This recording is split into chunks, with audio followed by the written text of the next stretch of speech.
నమస్కారం, సుఖీభావ్కు స్వాగతం. ఈ రోజు సుఖీభావ్లో PCOS మాతృత్వానికి అడ్డుగోడ, పూటకో పండు పోషకాల మెండు, పిల్లల్లో వెన్ను సమస్యలకు రోబోటిక్ సర్జరీతో చెక్, ఇంకా హెల్త్ టిప్.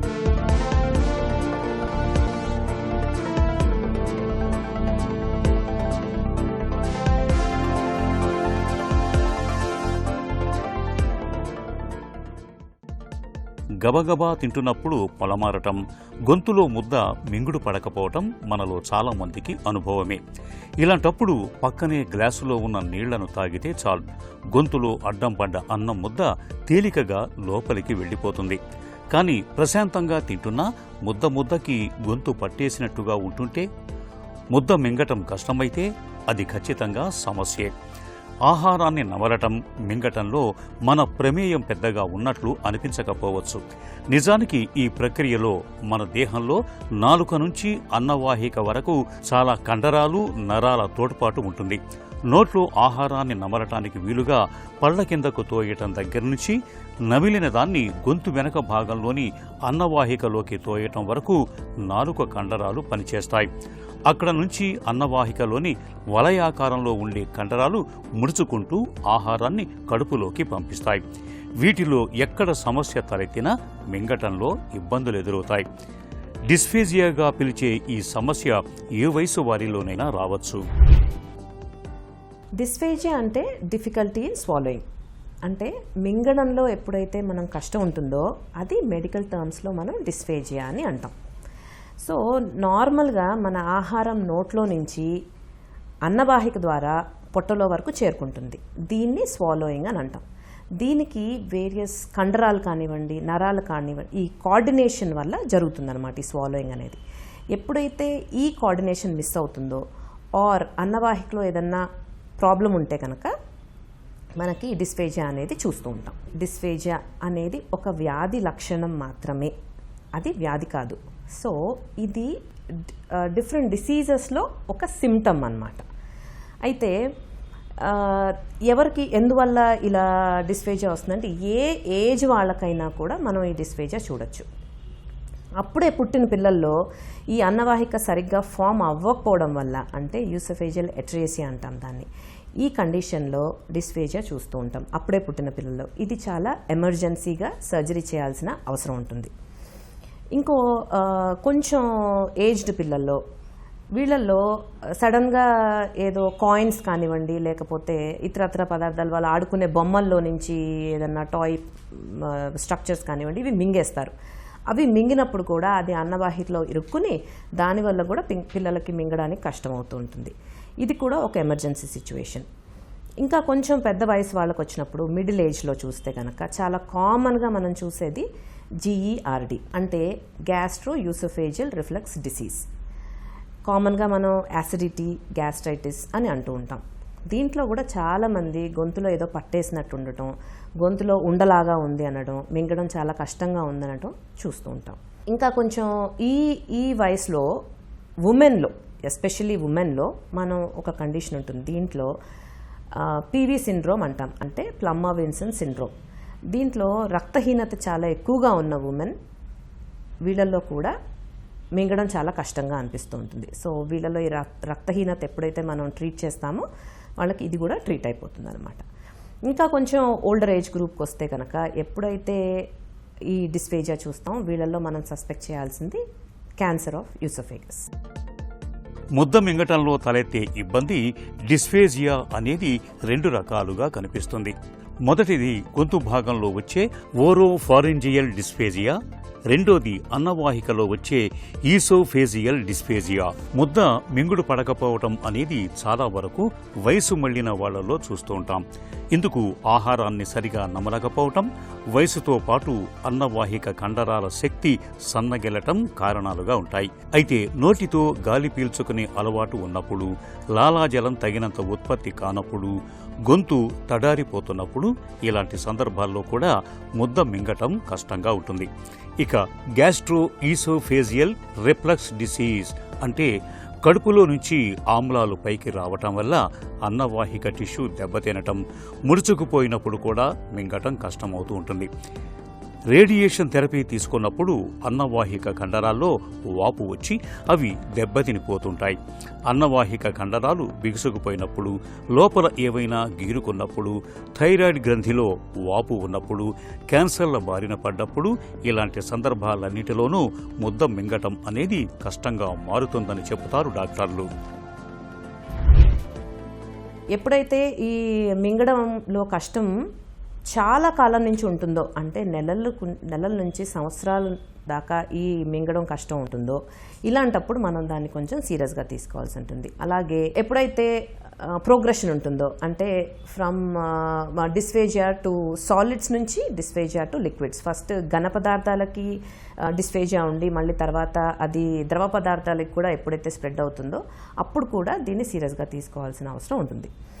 ఇంకో విషయం, ఎప్పుడైతే ఈ డిస్ఫేజియా ఓల్డర్ ఏజ్ గ్రూప్లో ఎప్పుడైతే వస్తుందో వీళ్ళల్లో కూడా మనం సీరియస్గా తీసుకోవాల్సి ఉంటుంది. అన్నిసార్లు మింగడంలో ఇబ్బంది క్యాన్సర్గా మారాల్సిన అవసరం ఏమీ లేదు. కాకపోతే ఎప్పుడైతే మింగడంలో ఇబ్బంది ఓల్డర్ ఏజ్ గ్రూప్లో ఉంటుందో, ప్లస్ ఎప్పుడైతే ఈ మింగడంలో ఇబ్బందితో పాటు లాస్ ఆఫ్ వెయిట్, అంటే వెయిట్ తగ్గిపోవటం, ప్లస్ లాస్ ఆఫ్ అపెటైట్, ఆకలి వేయకపోవటం, ఇలాంటి అసోసియేటెడ్ సిమ్టమ్స్ ఉన్నప్పుడు కూడా ఇది మనం క్యాన్సర్ అని అనుకోవచ్చు. డిస్ఫేజియాతో బాధపడుతున్నప్పుడు ముద్ద మింగటంలో ఇబ్బందితో పాటు గొంతులో నొప్పిగా ఉంటుంది. మింగుతున్నప్పుడు గొంతు, ఛాతీ భాగాల్లో ఏదో అడ్డుగా ఉన్న భావన కలుగుతూ ఉంటుంది.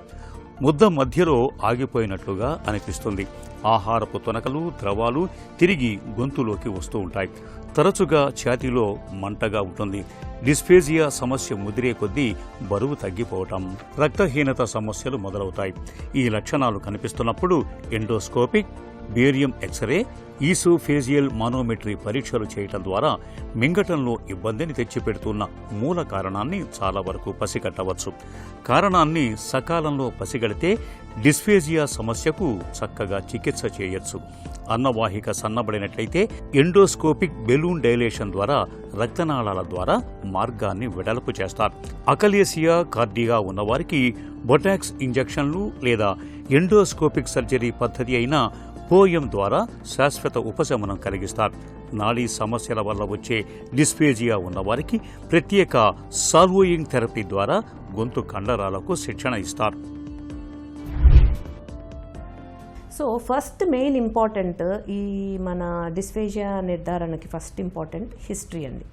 సో హిస్టరీలో మనం వాళ్ళని అడగాల్సింది, వాళ్ళకి సాలిడ్స్ మింగడానికి కష్టంగా ఉందా, లిక్విడ్స్ మింగడానికి కష్టంగా ఉందా, లేకపోతే ఎన్ని రోజుల నుంచి ఉంది, అసోసియేటెడ్ సిమ్టమ్స్ ఏమన్నా ఉన్నాయా, ఇవన్నీ మనం ఫస్ట్ కనుక్కోవాల్సి ఉంటుంది.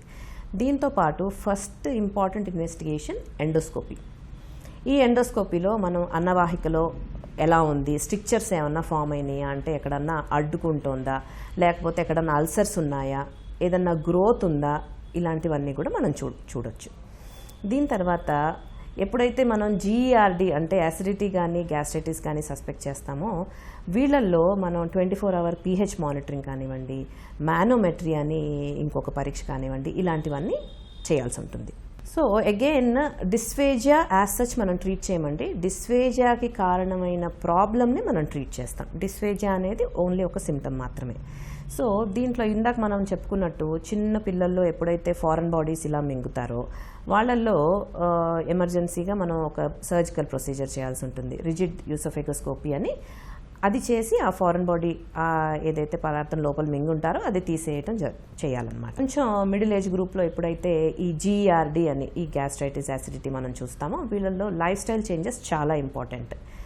సో టైంకి ఫుడ్ తీసుకోవటం కానివ్వండి, coffee, tea and aerated drinks ఇవన్నీ మానేయటం తీసుకోకుండా, ప్లస్ నైట్ మీల్ ఒకటి వెరీ లైట్ మీల్ తీసుకోవటం, నైట్ మీల్కి అండ్ బెడ్ టైంకి అట్లీస్ట్ 2 hours గ్యాప్ ఉండటం, ఇలాంటి ప్రికాషన్స్ లైఫ్ స్టైల్ చేంజెస్ వాళ్ళు చేస్తే కనుక అలాంగ్ విత్ వీటితో పాటుగా మనం యాంటాసిడ్స్ ఈ మెడికేషన్స్ అవి ఇస్తూ ఉంటే కనుక అది కంట్రోల్ అయిపోతుంది.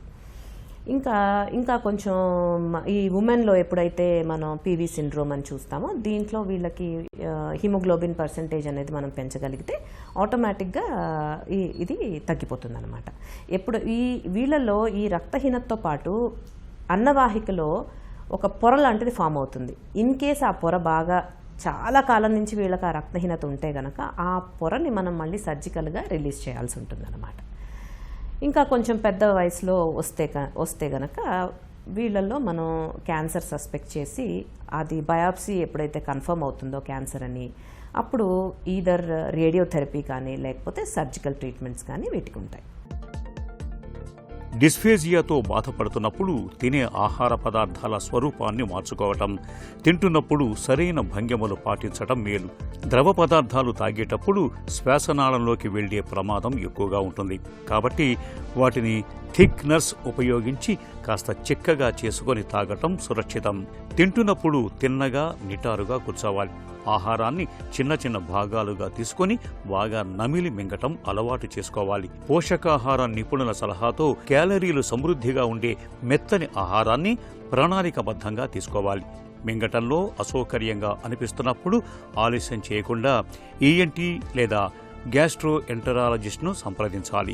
మింగటంలో ఇబ్బంది అనేది ఎంతకీ తగ్గనప్పుడు, రోజులు గడుస్తున్న కొద్దీ పరిస్థితి దిగజారుతున్నప్పుడు ఒకసారి బయాప్సీ పరీక్షను కూడా చేయించుకోవాలి. ఒకవేళ క్యాన్సర్ అయితే దాన్ని సకాలంలో తొలి దశలోనే పసిగట్టి నయం చేయడానికి వీలవుతుంది. రక్తహీనతలాగే ఇవాళ మహిళలకు పీసీఓడి అనేది ఒక పెద్ద సమస్యగా మారిపోయింది. టీనేజ్ వయసు నుంచే చాలా మందికి అండాశయాల్లో నీటి బుగ్గలు ఏర్పడుతున్నాయి. ఫలితంగా ఒంట్లో హార్మోన్ల సమతూకం దెబ్బతిని ఋతుచక్రం గాడి తప్పుతోంది. నెలసర్లు గతి తప్పడం వల్ల గర్భధారణలోనూ సమస్యల తాకిడి పెరుగుతోంది. దీంతో చాలా మందికి సంతానరాహిత్యం అనేది సమస్యగా పరిణమిస్తోంది. పీసీఓడి సమస్యతో సంతాన సాఫల్యత ఎలా దెబ్బతింటుందో, ఈ సమస్యను ఎలా అధిగమించాలో ఇప్పుడు తెలుసుకుందాం. పీసీఓఎస్లో మీరు డయాబెటీస్ నుంచి లేకపోతే హైపర్ టెన్షన్, బీపీ నుంచి అన్నీ మీరు సెట్ చేసుకొని మీ మెటబాలిజం అంతా సెట్ చేసుకొని వెయిట్ కరెక్ట్ మీ బిఎంఐకి సరిపడా అంటే 18 to 24 మధ్యలో ఉండాలి మీ బిఎంఐ, బాడీ మాస్ ఇండెక్స్ అంటాం. అంటే మీ హైట్కి తగ్గ వెయిట్ అట్లా వచ్చినప్పుడు అట్లా తెచ్చుకోవడానికి ప్రయత్నం చేసి అప్పుడు మనం గర్భం ధరిస్తే మనకి ప్రెగ్నెన్సీలో కూడా ప్రాబ్లమ్స్ లేకుండా ఉంటాయి. సో డెఫినెట్గా పీసీఓడి ఉన్నా పీసీఓఎస్ ఉన్నా మనకి గర్భధారణలో సమస్యలు ఎదుర్కోవడం అయితే ఉంటుంది. పీసీఓడి మనం మొత్తము నయం చేసుకోవచ్చండి. బేసికల్లీ ఇది మెటబాలిజంలో ఇష్యూ కాబట్టి ఎప్పటికీ కూడా మీరు లైఫ్ స్టైల్ అన్నది మెయింటైన్ చేసుకుంటూ ఉండాలి. 1 hour ఎక్సర్సైజ్ అంటున్నాము. ప్రతి ఒక్క మనిషి 1500 kcal పర్ డే తీసుకోవాలి. అందులో మనకి 40% ప్రోటీన్ ఉండాలి, 40% కార్బోహైడ్రేట్ ఉండాలి, 20% గుడ్ ఫ్యాట్స్ ఉండాలి. సో ఇవి వెరీ ఇంపార్టెంట్. మన గుడ్ కొలెస్ట్రాల్ అన్నది కూడా హార్మోన్ ఉత్పత్తికి చాలా అవసరం. హార్మోన్స్ అన్ని కొలెస్ట్రాల్ నుంచే ఫామ్ అవుతాయి. సో డెఫినెట్గా ఈ ఫుడ్ గురించి కానీ స్లీప్ అన్నది 10 మనం పడుకోవాలి. పడుకుంటే కనుక డిస్టర్బెన్స్ లేకుండా 8 hours ఆఫ్ అన్ఇంటరప్టెడ్ స్లీప్ అన్నది వెరీ ఇంపార్టెంట్. ఒక పూట 1 meal a day, ఓమాడ్ అంటాం కదా, అది మీరు ఒక 1 meal తీసుకోవచ్చు. ఇంకో meal you can substitute with ఫ్రూట్స్లో కూడా మనకి low calorie fruits like apple కానీ, పియర్ ఫ్రూట్ కానీ, లేకపోతే మనకి దానిమ్మ గింజలు కానీ, లేకపోతే ఉడకబెట్టిన పల్లీలు కానీ, పనీర్ కానీ, ఇట్లాంటి ప్రోటీన్ ఏదైనా 2 chicken pieces, ఒక ఫిష్ పీస్, ఇట్లా ఒక మీల్ పెట్టుకోండి. మార్నింగ్ బ్రేక్ఫాస్ట్ కూడా ఇడ్లీ, దోశ ఇవన్నీ మంచి బ్రేక్ఫాస్ట్ మనకి. లేకపోతే ఓట్స్ తీసుకోవడం కానీ, లేకపోతే 1 చపాతీ విత్ గుడ్ వెజిటేబుల్ కానీ, అట్లా ఏదైనా కూడా మనం బ్రేక్ఫాస్ట్ కింద తీసుకోవచ్చు అనమాట. ఒక పూట కావాలంటే అన్నం తినండి. మోర్ స్పెసిఫికలీ చూస్ బ్రౌన్స్ ఓవర్ వైట్స్. బ్రౌన్స్ అంటే మైదా కట్ చేసేయండి, బ్రౌన్ షుగర్, బ్రౌన్ రవ్వ upma, brown rice, brown bread, ఇట్లా అన్నీ మీరు ట్రాన్స్లేట్ చేసుకొని మీరు మీ లైఫ్ స్టైల్లో చాలా చేంజెస్ చేసుకుంటే గనక పీసీఓడికి మనం ఈజీగా చెక్ పెట్టొచ్చు. పండ్లను ప్రకృతి మనకు ప్రసాదించిన తీపి వరాలుగా చెప్పుకోవచ్చు. రోజుకో పండు తింటే డాక్టర్కి దూరంగా ఉండొచ్చుననే మాటను మనం చిన్నప్పటి నుంచి వింటూనే ఉంటాం. విటమిన్లు, ఖనిజాలు, యాంటీ ఆక్సిడెంట్లు, పీచు పదార్థం పుష్కలంగా ఉండే పండ్లు మన ఒంట్లో రోగనిరోధక శక్తిని పెంచడమే కాదు, శరీరానికి తక్షణ శక్తిని, ఉత్సాహాన్ని ప్రసాదిస్తాయి.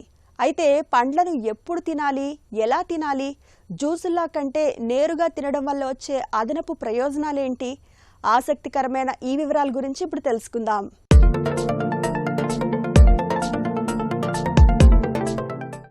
పండ్లు అంటేనే పోషకాల పుట్ట. మన శరీరానికి కావలసిన విటమిన్లు, మినరల్స్, యాంటీఆక్సిడెంట్లు పుష్కలంగా లభించే సహజ సిద్ధమైన పోషకాల్ని అందిస్తాయి. ప్రతిరోజు ఉదయం అల్పాహారంతో పాటు తీసుకునే యాపిల్ లేదా అరటిపండు రోజంతా కావలసిన తక్షణ శక్తిని అందిస్తాయి. మధ్యాహ్నం వేళలో నీటి శాతం ఎక్కువగా ఉండే పుచ్చకాయ, బొప్పాయి లేదా కర్బూజా తినడం వల్ల జీర్ణక్రియ మెరుగవుతుంది. సాయంత్రం స్నాక్స్ సమయంలో విటమిన్ సి సమృద్ధిగా ఉండే నారింజ, బత్తాయి లేదా ఉసిరి తీసుకోవడం వల్ల రోగనిరోధక శక్తి పెరుగుతుంది. రాత్రి వేళల్లో తక్కువ గ్లైసెమిక్ ఇండెక్స్ ఉన్న జామపండు లేదా ద్రాక్ష పండ్లు తీసుకోవడం ఆరోగ్యానికి ఎంతో మేలు చేస్తుంది. పండ్లలో ఉండే పీచు పదార్థం మలబద్ధకం సమస్యను నివారించి కడుపును తేలికగా ఉంచుతుంది. పండ్లలో ఉండే పీచు పదార్థం మలబద్ధకం సమస్యను నివారించి కడుపును తేలికగా ఉంచుతుంది. క్రమం తప్పకుండా పండ్లు తినడం వల్ల రక్తపోటు, మధుమేహం, గుండె జబ్బులు వంటి దీర్ఘకాలిక సమస్యలు అదుపులో ఉంటాయి. పండ్లలోని శక్తివంతమైన యాంటీఆక్సిడెంట్లు వయసు పైబడకుండా నిరోధించడమే కాక చర్మాన్ని కాంతివంతంగా మారుస్తాయి. జ్యూసుల కంటే కూడా పండ్లను నేరుగా ముక్కలుగా కోసుకొని నమిలి తినడమే శరీరానికి పూర్తి పోషకాలను అందిస్తుంది. కృత్రిమ తీపి పదార్థాలు, జంక్ ఫుడ్ కి దూరంగా ఉండి స్థానికంగా ఋతువుల వారీగా దొరికే సీజనల్ పండ్లను ఎంచుకోవడం ఉత్తమం.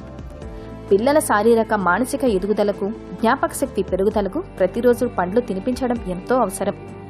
వయసుతో సంబంధం లేకుండా ప్రతి ఒక్కరూ రోజుకు కనీసం 2 వేర్వేరు రకాల పండ్లను తమ ఆహారంలో భాగం చేసుకోవాలి. పండ్లను తినే ముందు ఉప్పు నీటితో శుభ్రంగా కడగడం వల్ల వాటిపై ఉండే పురుగుమందుల శేషాలు తొలగిపోతాయి.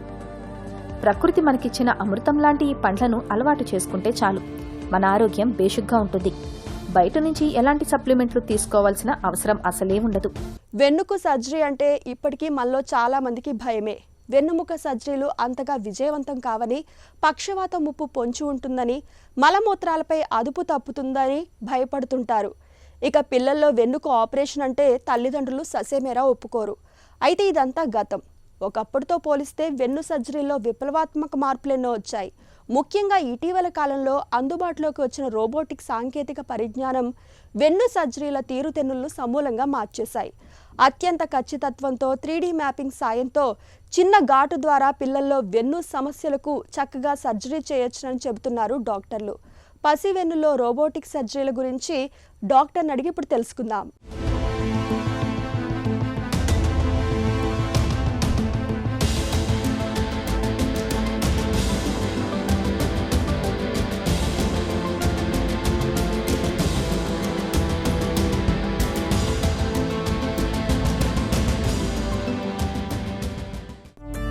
పిల్లల్లో ఎక్కువగా కనిపించే వెన్ను సమస్యలేంటి? వాటి కారణాలేంటి? పిల్లల్లో స్పైన్ ప్రాబ్లమ్స్ చాలా రేర్. అవి డిఫరెంట్ టైప్స్. ఒకటి ఇన్ఫెక్షన్స్ అవ్వచ్చు. స్పైనల్ ఇన్ఫెక్షన్స్ పిల్లల్లో మోస్ట్ కామన్ అండి. కాబట్టి ఎప్పుడైనా నొప్పి చెప్తున్నా సరే, నైట్ టైం పడుకోలేకపోతున్నా సరే, నైట్ టైం ఒళ్ళు వేడిగా అవుతున్నా సరే, చెమటలు ఎక్కువ పడుతున్నా సరే, కూర్చోలేకపోతున్నా సరే ఎక్కువ, లేదంటే వర్క్లో ఫెటీగ్ వస్తున్నా సరే, బరువు పెరగపోతున్నా సరే, ఆకలి తగ్గిపోయినా సరే, మనం ఇట్లాంటి ఇన్ఫెక్షన్స్ ఏమన్నా ఉన్నాయనేది గ్రహించి వెంటనే ఎగ్జామిన్ చేయాలా, ఒక స్పైన్ సర్జన్ని కలవాలి. అలాగే ఇన్ఫెక్షన్స్ తర్వాత ట్యూమర్స్ పిల్లల్లో రేర్ అయినా సరే స్పైన్లో వచ్చే ట్యూమర్స్ కొంచెం కామన్గా ఉంటాయి. ఈవింగ్ సార్కోమాస్ కానీ, లింఫోమాస్ కానీ ఇలాంటివి కొంచెం మనం పిల్లల్లో చూస్తూ ఉంటాం. ఇలాగా కాకుండా ఇంకా ప్రైమరీ ట్యూమర్స్ చాలా వరకు పిల్లల్లో మనము చూడొచ్చండి. ఇలా కాకుండా డిస్క్ ప్రాబ్లమ్స్ కూడా రావచ్చు. అవి కొంచెం రేర్ అయినా సరే మనం పిల్లల్లో చూస్తుంటాము. కాబట్టి డిస్క్ వచ్చినప్పుడు ఎక్కువ ఒబీస్గా ఉన్న పిల్లలు కానీ, ఎక్సర్సైజ్ లేని పిల్లలు కానీ, మాకు కాలు నొప్పి కానీ, నడువు నొప్పి కానీ, చేతిలో తిమ్మిరి కానీ చెప్తున్నప్పుడు మన డిస్క్ ప్రాబ్లమ్స్ ఏమైనా ఉన్నాయని ఐడెంటిఫై చేయాలి. ఇవి కాకుండా మనకి ముఖ్యంగా వెరీ ఇంపార్టెంట్ థింగ్ ఏంటంటే డిఫార్మిటీస్. సో పిల్లల్లో డిఫార్మిటీస్ డిఫరెంట్ టైప్స్ ఉంటాయి. చిన్నపిల్లల్లో మనం తీసుకుంటే కంజెనిటల్ స్కోలియోసిస్ కానీ, కైఫోసిస్ కానీ, ఇలాంటి అంటే గూని రావడం కానీ ఇట్లాంటివి మనకు కామన్గా చూస్తుంటాం. ఇలా కాకుండా 9 years 8 years పిల్లల్లో కూడా స్కోలియోసిస్ రావచ్చు. దాన్ని జువనైల్ స్కోలియోసిస్ అంటాం. అలా కాకుండా మనకి 12-13 సంవత్సరాల్లో కూడా స్కోలియోసిస్ రావచ్చు. దాన్ని అడోర్సెంట్ స్కోలియోసిస్ అంటాం. పిల్లల్లో స్పైన్ సమస్యల తాలూకు హెచ్చరిక సంకేతాలు ఎలా ఉంటాయి? ఇన్ఫెక్షన్స్ ఏమన్నా ఉంటే పిల్లలకి ఫెటీగ్ ఈజీగా వస్తుంది, ఆకలి తగ్గుతుంది, జ్వరం వచ్చే అవకాశం ఉంటుంది, రాత్రిపూటలు చెమటలు పడుతుంటాయి. ఇలాగే కాకుండా ఒకసారి కూర్చుని లెగిసినప్పుడు కానీ, పడుకున్నప్పుడు కానీ, మంచం మీద అటు ఇటు తిరుగుతున్నప్పుడు కానీ సివియర్ పెయిన్ వచ్చే అవకాశం ఉంటుంది. కొన్ని కాజెస్లో ఇన్ఫెక్షన్స్ లంగ్స్ నుంచి వ్యాపించడం వల్ల దగ్గు, జలుబు కూడా బాగా ఎక్కువగా వచ్చి ఒక 1 month బ్యాక్, ఆ తర్వాత వెనుపాములో పెయిన్ అవి వచ్చే అవకాశాలు ఉంటాయి. కొంతమందికి గ్రిసెల్ సిండ్రోమ్ అంటాం. అంటే జలుబు వచ్చి జలుబు తగ్గిపోయిన ఒక 3 వారాలకి ఆ నోస్ నుంచి ఉన్న వెజల్స్ గుండా స్క్రేనియోవర్టిబ్రల్ జంక్షన్కి కూడా ఇన్ఫెక్షన్ వ్యాపించవచ్చు. దాన్ని గ్రిసిల్ సిండ్రోమ్. అంటే పిల్లలు ఎప్పుడైనా జలుబు తగ్గిపోయిన తర్వాత ఒక నెల రోజుల తర్వాత మెడ బాగా స్టిఫ్గా ఉంది, మెడలో నొప్పి వస్తుంది, మెడ తిప్పలేకపోతున్నారు, లేదంటే మెడ క్లాక్ రాబిన్ ఇట్లా వంకరగా కానీ లెఫ్ట్ సైడ్కి కానీ రైట్ సైడ్కి కానీ పెట్టి ఉంచడం, స్ట్రైట్గా చేయలేకపోవడం, పక్కకు తిరిగి చూడటం, ఇలాంటివి చేయడం వల్ల మనం ఇన్ఫెక్షన్స్ని ఐడెంటిఫై చేయొచ్చు పిల్లల్లో. ఇవే కాకుండా యూజువల్గా బరువు తగ్గుతూ ఉంటారు, ఆకలి సరిగా వేయదు, ఫెటీగ్ ఉంటుంది, యాక్టివ్గా ఉండరు, నైట్ టైం కూడా నిద్రపోరు. ఇవన్నీ కూడా సిమ్టమ్స్ ఇన్ఫెక్షన్స్కి. ట్యూమర్స్ గుండా వస్తేనేమో బాగా క్రానిక్గా ఉంటుంది. అంటే చాలా మంత్స్ నుంచి వాళ్ళు సరిగా తినట్లేదు, సరిగా ఆడుకోవట్లేదు, వెయిట్ పెరగట్లేదు, ఎక్కువ ఫెటీగ్ ఉంటుంది, కాన్సన్ట్రేషన్ సరిగా ఉండట్లేదు, లాంగ్ టైం కూర్చోలేకపోతున్నారు, అండ్ ఫ్యామిలీ హిస్టరీలో కూడా ట్యూమర్స్ ఉన్నాయి, ఏజ్ అరౌండ్ 7-8 ఇయర్స్ ఉంది. అట్లాంటి వాళ్ళల్లో చిన్న చిన్న ట్యూమర్స్ కానీ క్యాన్సర్స్ కానీ వచ్చే అవకాశాలు కూడా ఉన్నాయి. ఇవే కాకుండా డిస్క్ ప్రాబ్లమ్స్ కూడా ఈ మధ్యన కొత్తగా చూస్తున్నాం. ఎందుకంటే ఈ జనరల్గా పిల్లల్లో రావు, కానీ ఈ మధ్యన పిల్లలకి ఎక్సర్సైజెస్ తగ్గిపోయి బాగా లావుగా ఉంటాం, ఒబీస్గా ఉంటాం, ఫ్యాటీ ఫుడ్స్ ఎక్కువ తింటాం, చాక్లెట్స్ అవి తింటాం, ఫోన్కి అలవాటు పడిపోవడం వల్ల అర్లీ ఏజెస్లో అంటే 10-12 ఇయర్స్కి కూడా మనం డిస్క్ ప్రాబ్లమ్స్ చూస్తున్నాం.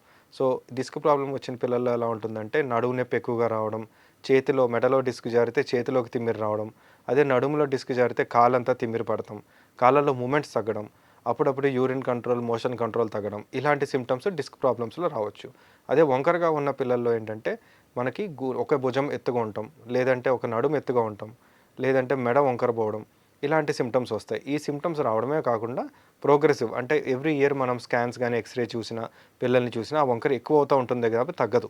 సో ఇలాంటి సిమ్టమ్స్ వస్తూ ఉంటాయి. కొంతమందికి బాగా సివియర్ కండిషన్స్లో ఈ వంకర వల్ల వెన్నుపాము కూడా డ్యామేజ్ అయ్యి కాళ్ళల్లో వీక్నెస్ రావడం, ఇలాంటివి కూడా మనం చూస్తుంటాం. అప్పుడప్పుడు యూరిన్ కంట్రోల్ తగ్గడం, మోషన్ కంట్రోల్ తగ్గడం, ఇలాంటివి కూడా మనం చూస్తుంటాం. సో ఇలాంటి సిమ్టమ్స్ మనకి యూజువల్గా నేను చెప్పిన డిసీజెస్లో మనకు కనిపిస్తాయి పిల్లలు. పిల్లల్లో వెన్ను సమస్యల్ని ముందే గుర్తించకపోతే ఎలాంటి అనర్థాలు ఎదురవ్వచ్చు? పిల్లల స్పైన్ గ్రోయింగ్ స్పైన్, అంటే పిల్లల స్పైన్లో స్పైన్ని ప్రొటెక్ట్ చేయడమే కాకుండా మన బాడీ గ్రోత్కి సంబంధించినవి కూడా ఉంటాయి. So every year every month అవి పెరుగుతూ ఉంటాయి. అలాగే పిల్లల్లో గ్రోత్ స్పర్ట్స్ కూడా ఉంటాయి. 4 ఇయర్స్ అప్పుడు ఒక growth spurt, 10 years to 12 years అప్పుడు ప్రీ మినార్కల్ టైంలో అలాంటి గ్రోత్ స్పర్ట్స్ ఉంటాయి. ఆ గ్రోత్ స్పర్ట్స్లో పిల్లలు బాగా పెరుగుతారు. సో ఈ గ్రోత్ స్పర్ట్స్ ఉన్న టైంలో మనకి ఏమైనా అబ్నార్మల్ డిఫార్మిటీస్ ఉన్నా, ఇన్ఫెక్షన్స్ ఉన్నా అవి చాలా సివియర్ ఇన్ఫెక్షన్స్, సివియర్ డిఫార్మిటీస్ అయిపోయే అవకాశాలు ఉంటాయి. కాబట్టి మనం వాళ్ళని గుర్తించకపోతే ఆ వంకర పెద్దగా అయిపోయి చాలా హొరండస్ డిఫార్మిటీస్గా మారి స్పైనల్ కార్డ్ ఇంజరీ అయ్యే అవకాశం కూడా ఉంటుంది. పిల్లల్లో వెన్ను సమస్యలన్నింటికీ ఖచ్చితంగా ఆపరేషన్ అవసరమా? ఒక 4 ఇయర్స్ పిల్లోడు ఒక 20 degrees 30 degrees కంజెనిటల్ స్కోలియోసిస్, అంటే ఫుల్లీ సిగ్మెంటెడ్ హెమీవర్టిబ్రేటల్ బార్ అంటాం, అంటే ఇది హై ప్రోగ్రెషన్ ఉంటుంది.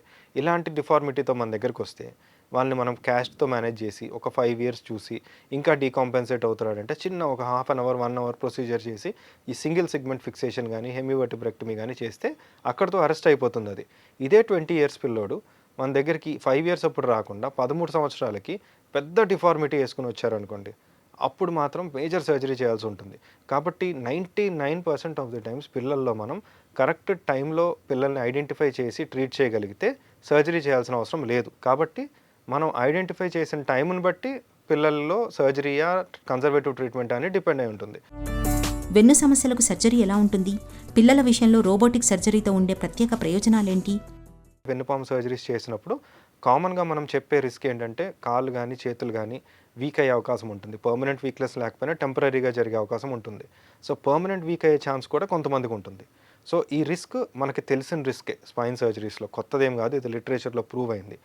కాకపోతే ఇప్పుడు మనం రోబోట్ యూస్ చేస్తే మనం లైవ్లో మనం డెఫినెట్గా ఆ స్క్రూ ఎక్కడ పెడుతున్నాము, ఎట్లా వెళ్తుంది, ఏ డైరెక్షన్లో వెళ్తుంది అనేది కనిపిస్తుంది. మనకు ఆపరేషన్ థియేటర్లోనే సిటీ స్కాన్ కూడా అటాచ్ అయి ఉంటుంది రోబోట్కి. సో డెఫినెట్గా మనం నర్వ్ని తగలట్లేదు, 100% మనం స్క్రూ పర్ఫెక్ట్గా మనం ఎక్స్పెక్ట్ చేసిన ట్రాజెక్టరీలోనే వెళ్తుందని కన్ఫర్మ్ చేసుకోవచ్చు. ఇది కన్ఫర్మ్ చేయాలంటే ఖచ్చితంగా రోబోట్ ఉండాల్సిందే. వేరే టెక్నాలజీతో కానీ దేంతో అయినా కానీ హ్యూమన్ బ్రెయిన్తో కానీ మనం ఐడెంటిఫై చేసే అవకాశం లేదు. సో దీనివల్ల ఏంటంటే మనం ఏ స్క్రూ వేసినా, ఏ సర్జరీ చేసినా పిల్లల్లో పర్టికులర్లీ, ఎందుకంటే చిన్న చిన్న పెడికల్స్ ఉంటాయి, ఒక 4 mm పెడికల్ ఉంటుంది, మనం 3.5 స్క్రూ వేయాలి. సో 0.5 mm ఎర్రరే చేయాలి మనం అందులో.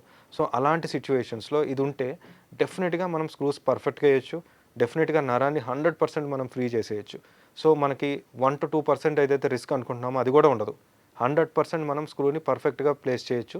సో అందుకని చెప్పి పిల్లల్లో డిఫార్మిటీస్ ఉన్నా, పిల్లల్లో ఇన్ఫెక్షన్స్ ఉన్నా, ఇది వరకు మనం ఎక్కడైతే సర్జన్ అరే ఇది ఏమన్నా రిస్క్ ఉండొచ్చు, పిల్లలకి నర్వ్ డ్యామేజ్ అవ్వచ్చు అనుకుంటున్నారు, ఇది కాన్ఫిడెంట్గా మనం దాన్ని నర్వ్ డ్యామేజ్ లేకుండా ఏ రిస్క్ లేకుండా ప్లేస్ చేసే అవకాశం ఉంటుంది ఈ టెక్నాలజీ వల్ల. పిల్లల్లో వెన్ను సమస్యలకు రోబోటిక్ టెక్నాలజీ ఇవాళ ఒక చక్కటి పరిష్కారం. అత్యంత ఖచ్చితత్వంతో కేవలం చిన్న ఘాటు ద్వారా పసివెన్నులో సంక్లిష్టమైన సమస్యలకు డాక్టర్లు నేడు చాలా సునాయాసంగా సర్జరీ చేయగలుగుతున్నారు. ఒక చిన్న చిట్కా మీకోసం. నిత్యం ఆందోళనతో సతమతమవుతున్నప్పుడు రాత్రిపూట చిటికెడు జాజికాయ పొడిని పావు గ్లాసు గోరువెచ్చటి పాలతో తీసుకోవడాన్ని అలవాటు చేసుకోండి. మెదడులో సెరటోనిన్ హార్మోన్ స్థాయిలు పెరుగుతాయి. ఆందోళన తగ్గుముఖం పడుతుంది.